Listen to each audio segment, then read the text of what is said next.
Il tempo passa e non ce lo restituisce indietro nessuno. La tua vita dipende dalle scelte che fai e il tuo stato di benessere è una tua responsabilità. Bisogna partecipare attivamente e in prima persona al cambiamento, perché niente e nessuno lo farà al tuo posto. Tu sei l'unica persona che ti accompagnerà per tutta la tua esistenza. Hai una sola opportunità per vivere questa vita, quindi basta rimandare. Puoi essere felice adesso, ora, proprio in questo momento. Quindi perché continuare a fare quello che non ti piace, in un luogo che non senti casa, con persone che non ti danno valore? Ecco, queste erano esattamente le domande che mi ponevo fino a qualche anno fa, prima che decidessi di lasciare il mio vecchio lavoro per iniziare a viaggiare.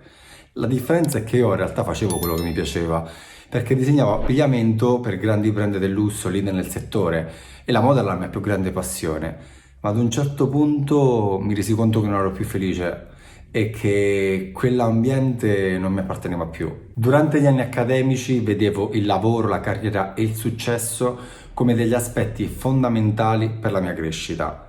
Poi però mi sono scontrato con il sistema del lavoro e quell'ambiente gerarchico e competitivo mi ha fatto ammalare di stress tra ritmi disumani, sfruttamento e mancanza totale di empatia. Da ragazzo non conoscevo alternative perché la società mi aveva educato a seguire un cammino già prestabilito, dove il lavoro è il fulcro della vita e che addirittura ti dà uno scopo. Ma la verità è che il sistema del lavoro è una macchina a tritacarne basato su un modello consumistico, dove le persone, o forse dovrei dire numeri, servono per produrre e consumare. Quello del lavoro è un sistema schiavizzante che serve a farci credere che dobbiamo possedere e accumulare per essere felici. Se ci pensiamo, viviamo in un periodo storico dove la precarietà è dilagante, il costo della vita sempre più alto e gli stipendi troppo bassi.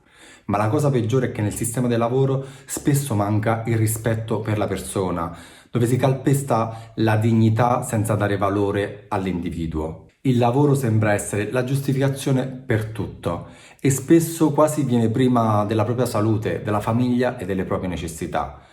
Pensiamoci, no? La risposta a tutto è guarda, non posso, devo lavorare. Adesso vorrei trarre uno spunto di riflessione citando una celebre frase che si trovava fuori dai cancelli dei campi di concentramento: il lavoro rende liberi.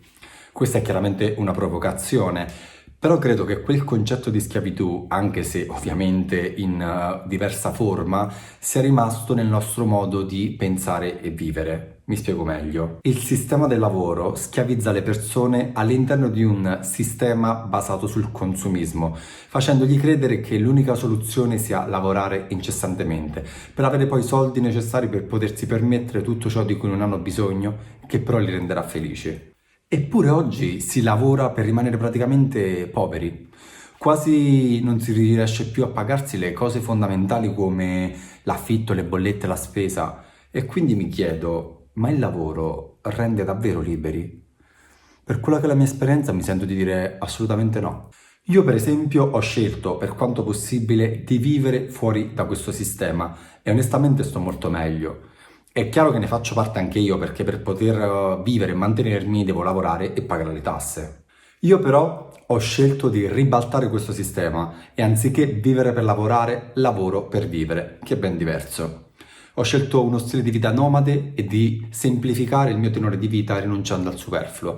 Così facendo non ho bisogno di grandi somme per vivere e di conseguenza non devo lavorare costantemente per dovermi pagare ciò di cui non ho bisogno e che quindi non mi serve. Ho deciso di non stare più alle regole di questo sistema, ma di crearmi le mie. Mi ricordo gli anni passati negli uffici, dove praticamente vivevo per lavorare. Vedevo il tempo scorrere fuori dal mio controllo senza avere la minima padronanza della mia vita, perché a scegliere erano gli altri. Quanto dovevo lavorare, quando andare in ferie.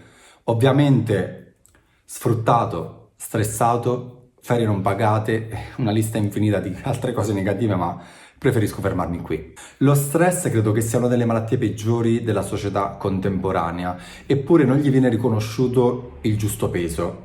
Io per esempio ho sofferto sia fisicamente che mentalmente per la pressione sul lavoro, per i ritmi troppo frenetici e per la mancanza di umanità e di empatia. E alla fine finivo per trascurare la mia salute. E la cosa peggiore è che tutti intorno a me soffrivano allo stesso modo, eppure si normalizzava tutto come se fosse giusto stare così. Però mi ricordo che tutti quei sintomi svanivano così come per magia quando andavo in ferie, magari quando partivo per qualche viaggio. E quindi iniziai a chiedermi se magari la causa di tutto quel malessere fosse proprio l'ambiente lavorativo. Devo dire che non è stato semplice accettare tutto questo e anche il processo di cambiamento, quindi voltare pagina, perché ho visto la mia più grande passione morire sotto la pressione di un sistema malato. Eppure dovevo fare qualcosa e c'era una sola soluzione: eliminare il problema alla radice. E quindi decisi di licenziarmi. Era il 2018 e lasciare il lavoro e cambiare completamente vita è stata la cosa più rivoluzionaria che io abbia mai fatto. Da quel giorno sono riemerso e nel viaggio ho trovato la mia terapia per guarire e rinascere. Vivere dentro la bolla dell'ufficio non mi permetteva di vedere cosa c'era fuori e per anni ho creduto che l'unica realtà possibile fosse quella all'interno dell'ufficio. Viaggiare mi ha aperto gli occhi sul mondo e ho preso consapevolezza della mia vita e di come volevo investire il mio tempo. Viaggiare di certo non è stata la soluzione, ma sicuramente è stato il mezzo per cercare alternative di vita. Alla fine io mi sono semplicemente concesso una possibilità e il mondo mi ha offerto un'infinità di opportunità e io ho dovuto solo scegliere. Quindi se ce l'ho fatta io puoi farcela sicuramente anche tu. Siamo arrivati alla fine del video e diciamo che ci tenevo a chiarire il concetto che questo per me non voleva essere un video critica al sistema del lavoro o che io sono il più figo di tutti e tutti dovrebbero fare quello che ho fatto io. È semplicemente portare il mio pensiero e la mia testimonianza di quello che ho vissuto e di come ho cambiato la mia vita per stare meglio. Quindi spero che questo video sia stato di ispirazione. Se hai domande, mi raccomando, lascia un commento, dimmi la tua. Se hai bisogno di informazioni su come cambiare vita, se hai bisogno di una motivazione, lo stimolo per poterlo fare, o se invece magari hai già fatto quel passo e quindi voglio sapere la tua storia, raccontamelo nei commenti. Poi per supportare questo progetto ti chiedo di lasciare semplicemente un like e di iscriverti al canale e di attivare la campanella. È un piccolo gesto che però per me fa un'enorme differenza, soprattutto in un progetto che è appena nato e ha bisogno di crescere. Vi ringrazio per aver guardato il video fino alla fine, ci vediamo al prossimo.